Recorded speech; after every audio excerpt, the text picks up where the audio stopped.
In the name of the one true and living God. Amen. Please be seated. If you were here on Monday night, you heard the first part of this sermon, so just hang in there. It takes a turn that you won't expect. One of the holiest and thinnest places on earth for me, you know, those thin places, those places where heaven and earth just seem to touch a little closer. One of those places is the summer camp that I grew up attending in Elmdale, outside of Elmdale, Kansas. Located in the beautiful Flint Hills, Camp Wood is central to who I am today, to my best and deepest friendships, to the faith that planted seeds for ordained ministry.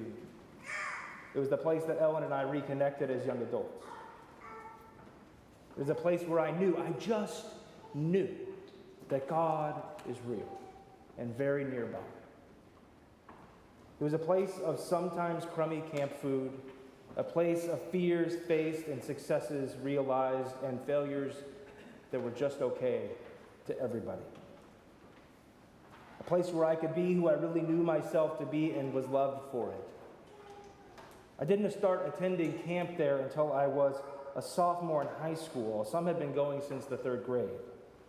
But I went year after year for weeks, every summer. And in the course of that time, it became something of a tradition for me on one of the first nights, something of an intentional practice on one of those first nights, to go away from the lights of camp and into an open space and look up in the clear night sky. As a city kid, my life was and is always polluted by the bright lights and noise of the world around. But there the sky shined in its full created beauty. And at night, the dark black sky on a clear night was never as dark and black and clear as it was there. Those stars, they are never as bright and clear and illuminating here as they are there. Perhaps you can imagine what I mean. Perhaps you've been in a place like that yourself. On this All Saints' Day, it is this image that keeps coming to my heart and mind. The saints, known and unknown, famous and behind the scenes, often talked about and never heard from again. These saints are folks whose light shines bright in this dark world. Rather, these are the folks who so live their lives, and all they say and do and are grounded in who God is, that their lives can't help but radiate light. The light of hope and abundance, the light of joy that is sustaining, the light of peace that passes understanding and is always near, the light of grace when we stumble, the light of love that conquers all. We think of folks who have given their all to ensure civil rights for those on the margins and those on the outside. We think of those who are given every obstacle in their way and yet strove for the truth that they believe despite it all. We think of folks who lay down their own lives that the world might be a better place, or that someone else might know life in fuller abundance.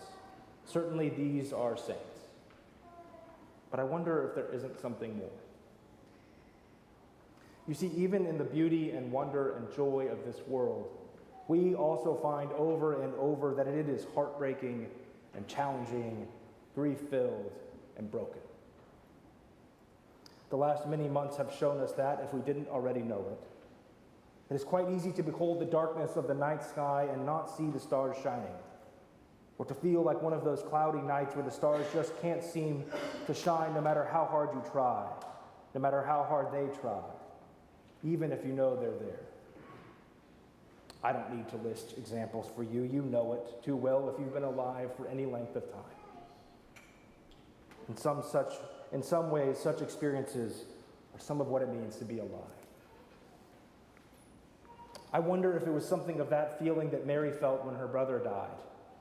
When Mary came to the tomb, when Mary came where Jesus was and saw him, she knelt at his feet and said to him, "Lord, if you had been here, my brother would not have died." If you had been here, my brother would not have died. You can almost feel her pain and her emotion in those words. And we know them in our lives too. Jesus sees her weeping and feels her grief and wants to know where her brother was laid. He goes to the place of her desperation and pain, goes to the place of literal death, and he cries. And he asks for the stone to be rolled away and raises the dead man, Lazarus, to life that otherwise seemed gone and impossible. And after Lazarus is risen, Jesus says, "Unbind him and let him go." Every time I encounter the story of the raising of Lazarus, many people quickly point out that verse that is so often translated, "Jesus wept." Just two words in one verse. They pointed out as a sign of comfort that Jesus was human and felt the fullness of the human experience too, and I think that is true and right. But I also find comfort that Jesus was not just upset, but was also loving and courageous and graceful and hopeful enough to go to the tomb, the place where death was quite literally still present, and transform it to life. It seems to me that saints, those who the world knows over and celebrates, and those who are known only to you and to me, it is the saints of God here and now who have faith and hope and love and courage enough to stand in the midst of all that is broken and wrong and decaying and even dead in our world and say, a new life is possible. A new life is emerging. Saints are they who shine brightly even when the clouds are covering, who shine God's light through it all, that the world might come to see and know it. It is saints who stand on the mountain of God and proclaim a feast of rich food, a feast of well-aged wine, a feast of love and hope for all. To live as a saint is to live with courage and hope and love, to face pain and despair and death itself and say life is not only possible, it is promised. To live as a saint is to know of our own belovedness in God so fully that we give all that we are and all that we have to make that same love fully known. On this day, we will do two big things among the several others that are meet and right for an All Saints celebration. First, we gather to baptize Catherine Sloan Rieselman. In so doing, another saint takes her place among the full communion of saints on this All Saints' Day, even if she says no.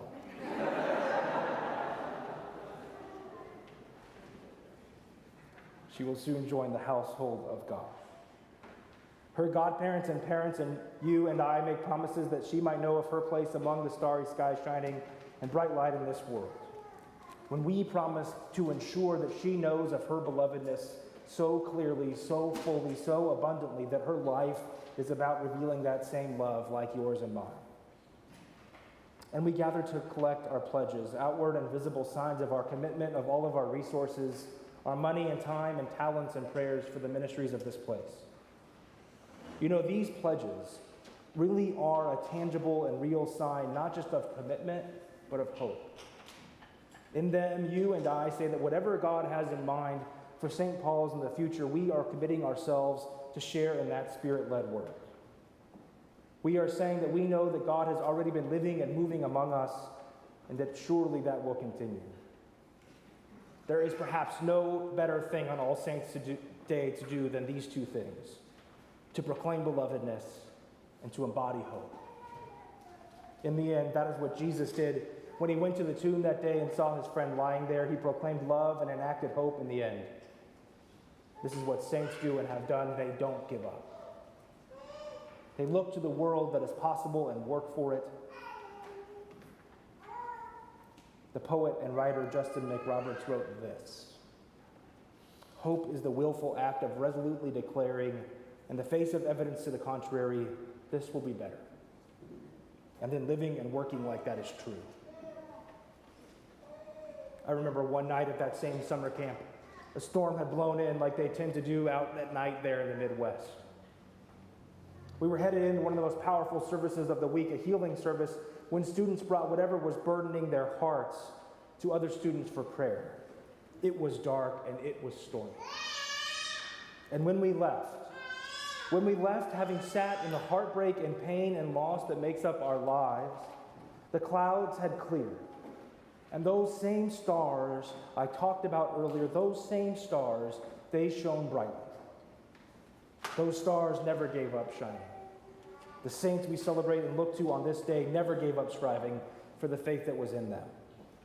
And oh, that our whole lives, like the saints gone before, the saints among us now, which, my friends, is you, the saints to come, oh, that we might all shine like those bright stars into the all too dark sky of our world. And oh, that our lives will be filled with enough grace and courage to go even to a tomb and say, death is no more, life is here. That we will neither give up, that we will never give up, working with our whole lives to say this will be better. And might that our lives shine the hope and love of God, that it too will be seen and known and heard in every corner of this world. Well, surely then we might be saints too.